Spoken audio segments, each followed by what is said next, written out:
Hey, so you've added an attainment to your assets profile, but you didn't have a certificate or file on hand to attach at the time. No problems.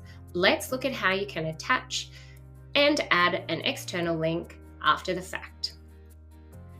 Find the attainment you want to update and click the little eye icon to open its details. To upload a file, like a certificate, just use the attachment section or drop and drag.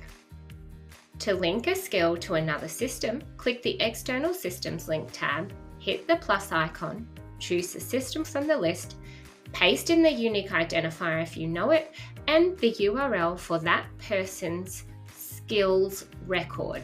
This creates a direct shortcut, saving you a heap of time later. And now you're all sorted. Keep on building. You've got a complete record with proof of training attached and a handy link to your other platforms.